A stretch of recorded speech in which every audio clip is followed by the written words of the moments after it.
the tragedy and the enduring questions of the war in Iraq 20 years after the invasion. This is Beyond Politics. I'm Matt Robeson. We're available wherever you get your podcasts, including on YouTube, on video, on the Blue Amp channel. I'm joined, as always, by my co-host, former U.S. Congressman, a man who ran for Congress because of the war in Iraq, Paul Hodes, and our expert guest. We're really privileged to have him back. He's a friend of the show, Sean Carberry, who has a resume that's almost second to none when it comes to understanding the entire trajectory of what got us into this war, what happened in this war, and the lingering consequences. He's the managing editor of National Defense Magazine. He's the former NPR correspondent based in Kabul, and he also was in the Office of Inspector General overseeing the lingering operations in Iraq. Just a bevy of expertise. We're really happy to have you back, Sean. Thanks, Matt. Paul, great to be with you. Part of what teed off this conversation was an article you wrote on your Substack, which is called Passport Stamps. I urge people to check this out. It is a fascinating read. Your article is called "The Decision to Invade Iraq Has Not Aged Well." Kudos to you for elegant understatement. But I think it's also brilliantly titled, because we were talking off air right before we started up the show about we've all been reading kind of some of the evaluations, including from people who were involved in the decision, the cheerleading to go to war in Iraq, who were reevaluating what they thought and why, and what may have been just totally wrong and what may have been understandably off base 20 years later. But so let's talk about that decision to go to war. Now, you lay out in your article that there were multiple voices at the table, both real and metaphorical, who were coming to bear as part of the George W. Bush administration. They were arguing to go to war. They all had their own axes to grind. They all had their own reasoning, but they nonetheless coalesced around this is going to happen. So set the scene for us. What were the reasons? How did we arrive at this point? Yes, so there were a variety of people who came to this with some predetermined ideas about Iraq should George W. Bush get elected, and he did, and then the opportunity was there for people to start putting some of these things on the table. And some of it dates back to 1991. You had the first Gulf War, and the United States knocked Iraq out of Kuwait, but did not knock Saddam Hussein out of power. And that was a controversial decision at the time. There were a number of people in the H.W. Bush administration who dissented from that, felt that Saddam should have been removed. So there were lingering feelings among people such as Dick Cheney, who was in the H.W. Bush administration, along with a number of others who were in the W. Bush administration. So there were feelings then that the job was unfinished. Then through the 90s, you had the regime of no-fly zone and containment of Iraq, and that effectively ended in 1998 after UN scandals. The United States Congress passed a law at that point, the Iraq Liberation Act, which made it U.S. policy to seek the removal of Saddam Hussein. And in between 1998 and 9/11, the U.S. did continue to carry out airstrikes in Iraq to contain Saddam Hussein. At the time George W. Bush became president, there were a lot of trial balloons going on already before 9/11 about Iraq and removing Saddam Hussein. Iraq was heavily part of the Republican Convention Party platform in the summer before, talking about removing Saddam Hussein. So a lot of churn. 9/11 happens. It unleashes a greater sense of urgency about addressing potential threats to U.S. security. And the weapons of mass destruction argument, as even Paul Wolfowitz said around that time, was the easiest one for everyone to coalesce behind and to agree on, and to make an international campaign around that as the primary justification. The secondary justification, which was even more specious, was that Saddam Hussein had links to al-Qaeda and was potentially involved in 9/11, which was messaged very heavily to the point that polling showed a lot of Americans believed that at the time of the invasion of Iraq. However, that was stretching terminology such as links and other things to really thin level. But again, it came down to WMD was the clear argument. It was compelling in a post 9/11 environment, and the sense that this was a person who was threatening the safety and security of the United States. By 2006, when I got elected, it was the central pillar of the dissatisfaction in the public. The public sentiment about Iraq had turned. And in fact, when I got to Congress, I was so pissed off at seeing all these paid for talking heads on television spewing this stuff that I introduced a bill to try to do something about Pentagon propaganda, claiming that what they had done was actually using the kind of propaganda techniques they ought to be using overseas on American citizens to sell their policies. Ultimately, the press got fooled by all the bullshit that the administration was selling about Iraq in the run up to it and in the coverage. It was clearly, I think it was a failure. What do you think? And why was the press bamboozled? Yes, and that was really the central piece I was looking at in my articles, reflecting back on that, because I guess I would say I had the luxury of being part of the press, but not inside the Beltway press. I felt, particularly in 2002, that the substance wasn't matching the messaging. It was a very aggressive messaging campaign, again, around weapons of mass destruction and potential ties to Al-Qaeda, but I didn't see it. I didn't feel that the case was being made. I didn't feel that the intelligence being released was convincing, but the messaging was overwhelming. It was in an atmosphere of still fear and shock from 9/11. And I think you get into this DC dynamic of the notion of access and some of the chumminess that goes on among the elite DC media and power brokers. And the Bush administration also was very aggressive about lording power and access over. They would try to push away journalists who didn't cover things favorably. I think for some people who also maybe didn't have a great grasp of how intelligence works, accepted things as fact, when, as we've discussed in previous episodes, that intelligence reports are not black and white.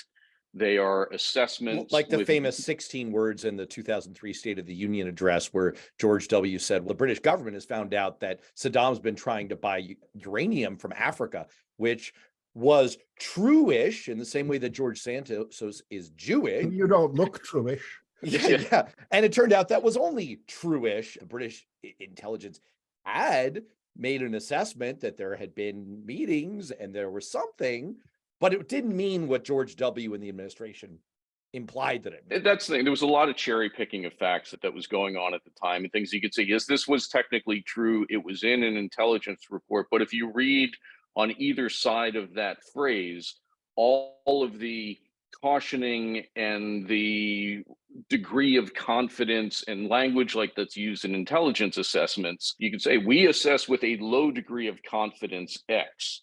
And if you just take X, you have a nugget. So there's no question that was going on. It doesn't change what's happened over the last 20 years. And the fact that people were part of an echo chamber involved in selling a campaign that was not necessary. As all the evidence has come out since then, Saddam didn't have weapons programs, wasn't a threat, wasn't connected to 9/11. Look, he was a horrible guy. And from a human rights standpoint, good for the world to get rid of him. And he was certainly a threat in the region, but I just don't think the case was ever there that taking him out and the cost to the United States that the country is still paying today was worth what was sold at the time. Right. It was all basically under the rubric of what Charles Krauthammer, the conservative columnist in the Washington Post, called a blanket anti-son of a bitch policy, which is, and I remember George W. saying these kinds of things at the time. People would point out, it seems like there are not maybe weapons of mass destruction there. And he'd just say, he's a bad man. And Right. As if that were a self-evident argument, it's, he's bad. There are many bad people in power in the world. That's not the question. The question is, are they a threat? Here's another question that I think baffled people. I was a congressional staffer at the time going through the throes of this. It was an open secret. We were going to attack Iraq. We were looking for some kind of excuse. It was even during the campaign, the summer of 2000, you can go back and look this up. People are saying, George W. wins. The first thing you should do is buy Northrop Grumman, buy stock in defense contractors, because we're going to start using up a lot of ordnance. So we knew this was coming. We knew it was coming for 3 freaking years. I was watching an old Saturday Night Live episode the other day that they were airing for the 20th anniversary of the invasion, in which they have a bunch of soldiers asking Don Rumsfeld, hey, when are we going to get some armor for our vehicles? When are we going to get some bullets for our guns? There's one guy there with no pants. I would like to have pants, please. There was a massive military planning failure as well. Why? How on earth could our military have screwed up the planning? This also gets back to the media question as well, is why didn't the media ask tougher questions about the plan for the invasion and the immediate aftermath? And why did the media accept some of the answers that were on the level of, it'll be a cakewalk, the whole shock and awe, the regime will fall quickly, US forces will be greeted as liberators, the Iraqi people will rise up and embrace democracy, all these wonderful sounding things. But when you applied scrutiny to it, you said, wait a second, there's still practical realities. If you go into a country and knock down the regime, that by nature creates a vacuum. What's going to fill it? Do you have enough forces to come in essentially almost on the level of peacekeepers to maintain stability and security to allow for some type of administrative transition? And none of that existed. It really was this kind of war on the cheap, and there were a lot of pressures around that. There was some very deliberate decisions made about going in with a light force, quickly toppling the regime, and not believing that there was a need for a substantial hold and stabilization force and effort. When I got elected to Congress in 2006, largely on the public's dissatisfaction with the war. When I got there in 2007, we started to hold hearings on what was going on. Like, where are these billions of dollars in pallets of cash? And why is there no accounting for it? And who, by the way, was in charge of anything having to do on the ground in Iraq? And what we heard was basically the administration has rounded up a bunch of 22-year-old flacks, all of whom wanted jobs in the administration. We had nowhere to put them, so we sent them over to Iraq to run things. So I took a trip. They put us up in Saddam Hussein's former pool house. He had bad taste in decorating, but the pool house was pretty sumptuous. But we have all these myriad decisions about reasons to go to war and a real failure to figure out just how hollow the Iraqi capacity to govern was, to figure out the sectarian problems and plan for them. And I'm wondering whether or not did what we do afterwards make everything worse? Could there, obviously there could always have been a better way, but was this a winnable war? Was there some way to do it better?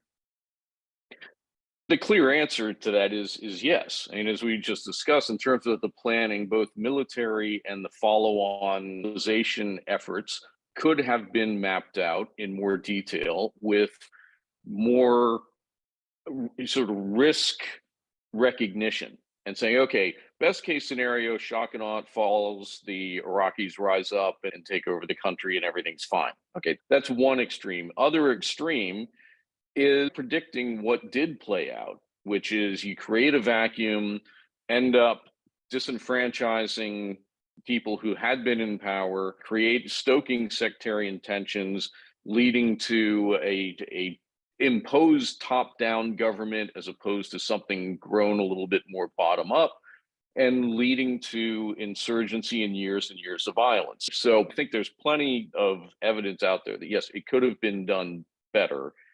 Fast forward to the end of 2011, I was there for the departure of US troops. Within hours, actually, I think it was within minutes of the last troops crossing the border into Kuwait, Prime Minister Nouri al-Maliki started a crackdown against his political rivals. And that started sowing the seeds of instability that went on for 3 years and created a vacuum for ISIS, which was an evolution of Al Qaeda in Iraq, which did not exist prior to the US invasion. ISIS rises up, seizes a massive amount of territory in Iraq and Syria. 2014, US troops go back into Iraq and Syria to combat ISIS, which did not exist in 2003. And troops are still there today. And as just happened yesterday, there was a strike against a coalition facility in Syria that killed a US contractor and wounded some service members. So the fight is ongoing. It's a different fight. It's not Saddam. It's not WMD. It's a fight against terrorists who did not exist in Iraq and Syria in 2003. That's maybe not a bad jumping off point to what I think is the ultimate question on Iraq, a final analysis question. An anniversary like this invites an alternative history analysis.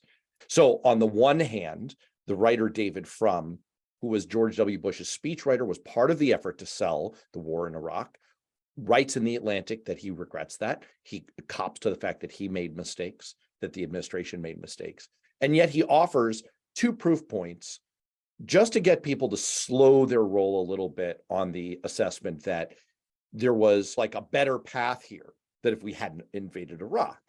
One argument is what you just alluded to, which is, well, look at the experience of Syria under Assad.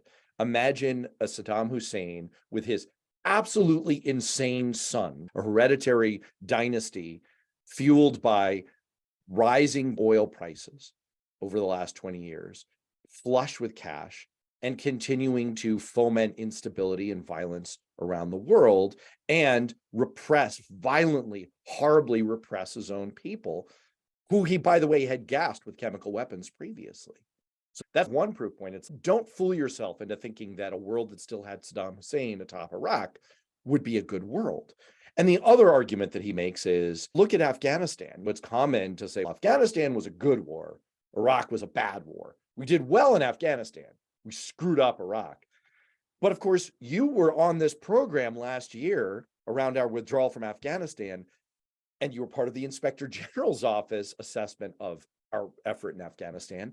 It did not end well. On the other hand, what I see on the other end of the ledger, as I imagine, what are the consequences? For one thing, for 20 years, we totally shifted the focus of our military and foreign policy toward counterinsurgency because we overlearned the lessons of Iraq. Mitt Romney was laughed at in 2012 when he was the Republican nominee for suggesting that Russia was still our #1 threat in the world. People were like, oh, you foolish Cold War warrior, you. And now, of course, he seems to have been prescient. There's the fact that we did fail so badly in Afghanistan. Maybe we would have done a lot better there if we hadn't taken our eye off the ball there. There's the way Iran has become so destabilizing to the rest of the world. And maybe we wouldn't be in that boat. And then there's a horrible human consequence here. 275,000 Iraqi civilians are thought to have died. 4,487 US military personnel is the official tally of dead and 32,226 wounded. But estimates confidently assert that the real number of wounded US service personnel is closer to 500,000. The long-term cost, about $2 trillion. And so that long stem winder of a recitation there for you, Sean, is all in service of asking you, how do you assess it? What is the lasting legacy and consequence here? I try to look at it through a frankly, a fairly cold realist lens and look at, okay, what are alternatives? At the time of the invasion, Saddam Hussein was a weak dictator. He could rattle, he could make noise. He certainly couldn't do harm to the United States. He could be disruptive in the region and clearly was doing horrendous things to his own people. But he was contained. Containment was still a possibility and an option. I mean, there were efforts to get UN inspectors back in. There were methods to contain him that I think were far cheaper in real dollars and long-term social cost than what the invasion unleashed. Now, another alternative history, as we were discussing earlier, is if it had been conducted with more planning, with more resources to keep things contained in the weeks and months after the toppling of the regime, it could have played out much better. Fewer lives lost, less instability. Again, we don't know. Some of the things that I see as direct consequences of the decision and the invasion, one of which is the situation in Syria, where you have a dictator who is arguably more sadistic in some ways than Saddam Hussein was. Bashar al-Assad has used chemical weapons. He has just slaughtered his own people because of the experience in Iraq and the chaos that unleashed, and the realization of the resources needed to topple a regime like that. Assad has been able to say, there's no way the world is going to take me out. They know it'll make Iraq look easy, what will be unleashed in Syria. There, again, the situation with ISIS would arguably not exist without the invasion of Iraq. Then you look at, as you also mentioned, the opportunity cost in terms of China and Russia, who kept their powder dry during that 20-year period and let the US fight it out, expend its resources, focus on counterterrorism operations, and not build towards next generation military capabilities to confront a rising China or a Russia and Ukraine type of scenario. And then certainly you have the emboldening of Vladimir Putin during that 20-year period. Lesson to me as ruler of Russia: be strong, be powerful, and I can have my way. And you started to see from that time on greater Russian assertiveness, adventurism in the region.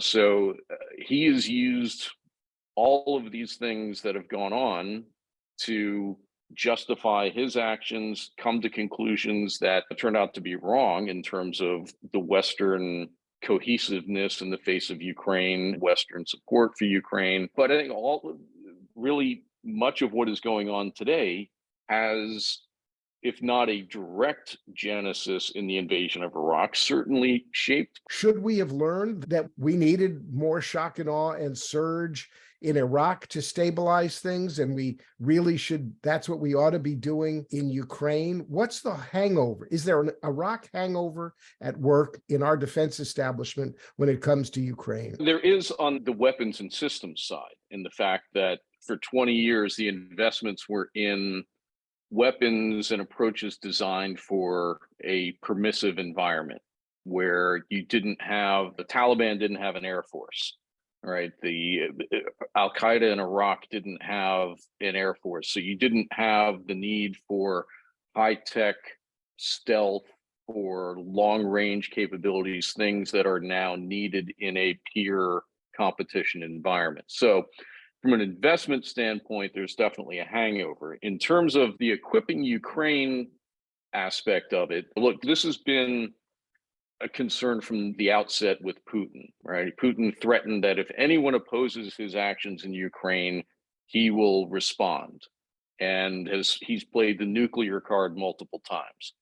So he's made threats. Ukraine is not a NATO country, so Article 5 was not invoked. So the United States has had to walk a line there and look at what is the right amount of support that is non-escalatory to the point that it forces Putin to call his bluff, essentially, is whether or not he's going to go to the next level. And then there is a realistic side of this. There's certainly an emotional urge to give Ukraine everything, right? On one level, you want to give them everything possible to get Russia out.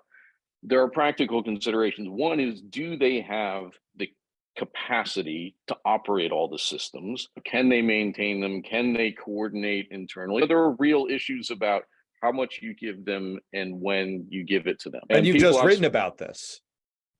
Yeah, yes. And specifically, people I've been talking to in DC, some have argued that more should have been given sooner.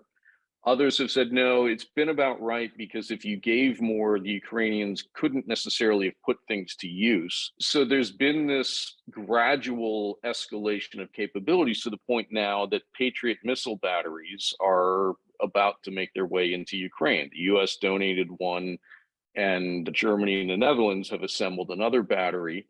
I was just out at Fort Sill, Oklahoma, where the U.S. Army is training a group of Ukrainians, about 65 men and women from Ukraine, on how to use the Patriot air defense system against ballistic missiles, cruise missiles, Russian aircraft, potentially UASs. And then the Ukrainians, in some cases, were saying, actually, that's interesting how you do it. We'll probably do it this way. And so there's actually this sort of feedback loop now where Ukrainians are potentially providing real world feedback. And then when they take the Patriots into Ukraine, will provide feedback that could help the US Army and the Defense Department. I'm glad that we ended on that note because it illustrates in real time how hard all of this is. We've been doing a lot of retrospective analysis with 2020 hindsight about what was clearly a series of disastrous mistakes, a fiasco.